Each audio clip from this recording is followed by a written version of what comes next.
Today I want to give you a quick look at this cargo trailer that had a bad roof, and we're going to do roof repair.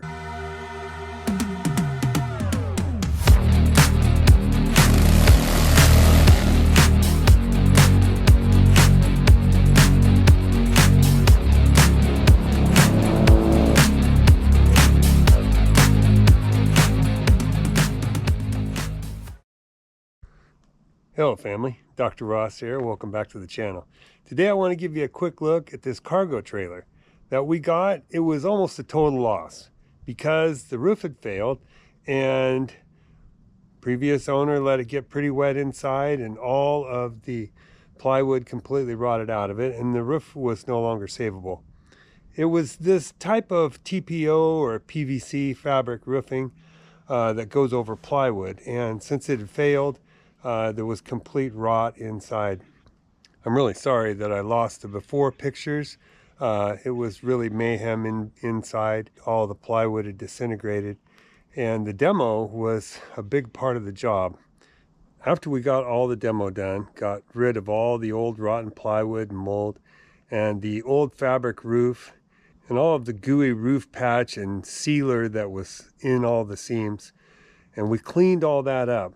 I decided to just go with a metal roof. It's going to end up being an experiment because we're going to use this product, flexible seal, and we're going to use a lot of it. And hey, I'm not a professional trailer roof repair guy. In fact, I've never done anything like this before. It seems like I always find myself doing something that I've never done before.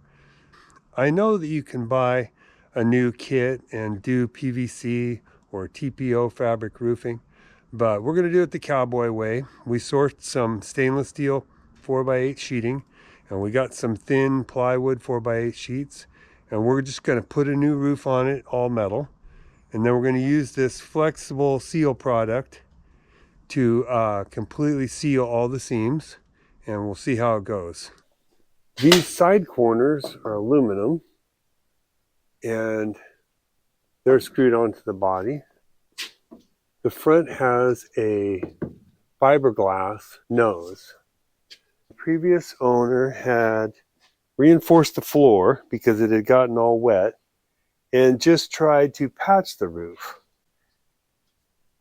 You can see they tried to use a type of sealer, and all across and all the seams in the roof were filled with this sealer. But they didn't replace the fabric. They just had a lot of patchwork.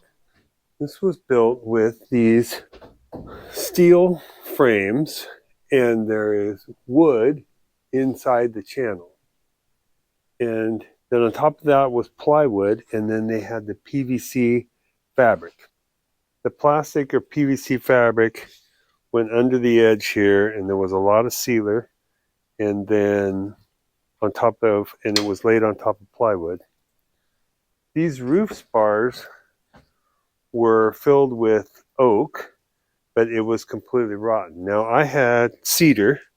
I used cedar just because it was something that I had. These pieces are sawn to 1.25 inches square, and then put several relief cuts in them, and then bent them under weight in the rain so that they would bow. And then you put them in the channel, clamp them in, and use self-tapping screws to hold them in.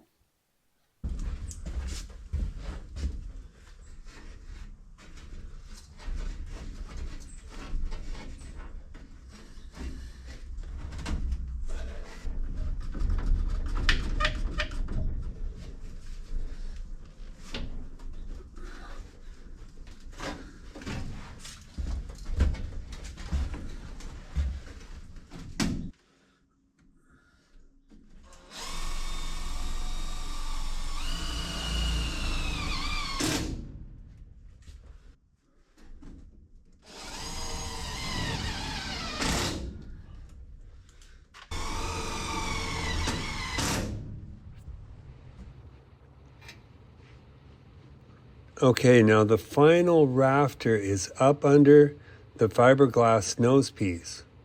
And once I get the wood in here, then there's a piece of aluminum trim that goes across that edge of the fiberglass nose, and the screws will go through the trim, through the fiberglass and the new stainless steel roofing, and into this last roof rafter.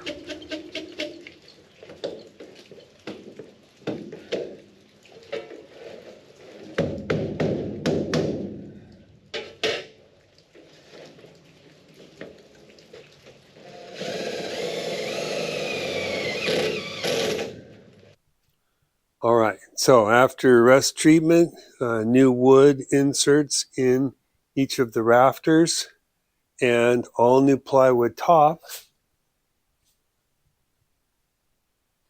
we are ready to put the metal on.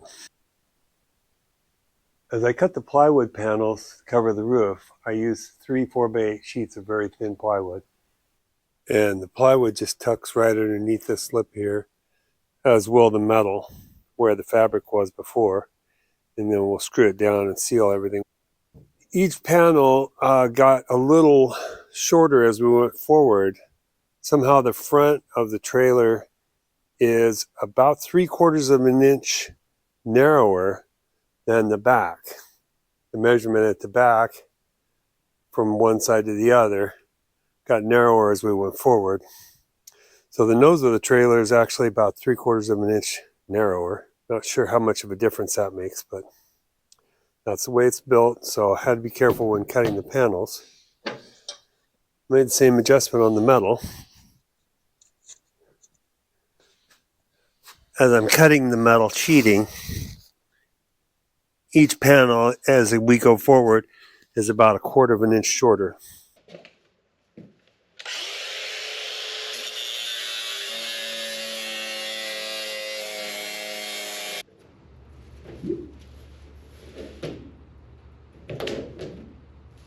Once I've got all the stainless sheets on the roof, I've got to move this front one up under that fiberglass nose.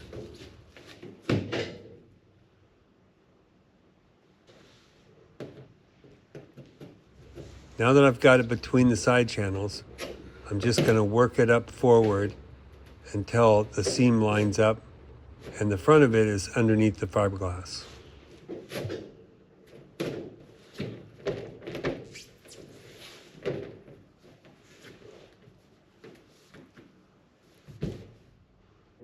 It ended up that I had to pre-drill all the holes in the stainless because even though I got self-tapping screws, they did not want to go through the stainless steel.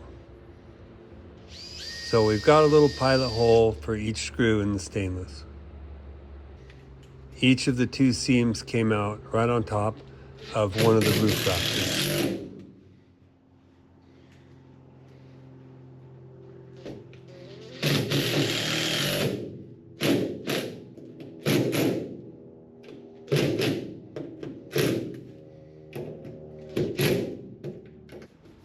I got this seam tape. It's made by the same company, and it's extremely sticky. It says it's a permanent bond. It's 4 inches wide, and I'm going to put it across each of the seams in the middle of the trailer.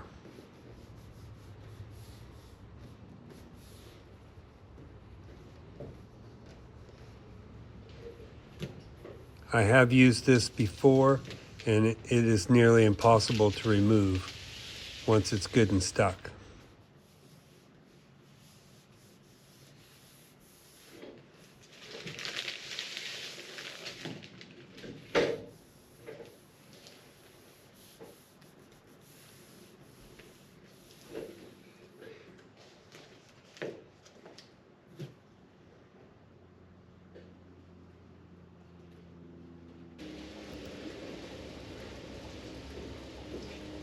On both the front and the back, there's a long piece of aluminum trim that goes over the edge, and the screws go through the trim and through the stainless and into the trailer. Now it's time to put all the screws in the sides. And the screws in the sides will go through the aluminum corner pieces and through the stainless and plywood and into these extra furring strips that I cut that go between each rafter.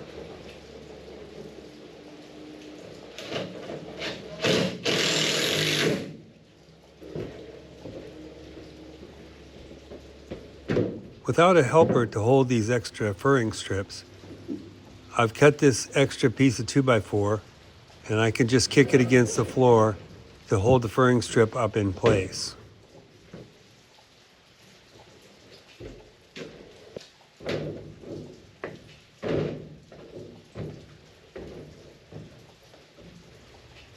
Each one has about 6 or 8 screws through the roof into it.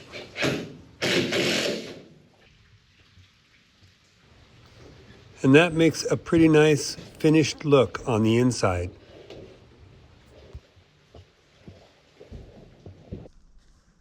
I went through 4 tubes of this gunnable flexible seal and got all the seams, and we used a seam tape too. It's a 4-inch wide flexible seal seam tape. So we've got a really nice result. Time will tell if it's going to remain waterproof for years. The next plan is to fit out the interior. This is going to be our tool trailer, and stay tuned because we'll have a follow-up there and show you what we've done inside. Thanks for watching. I'll see you in the next video.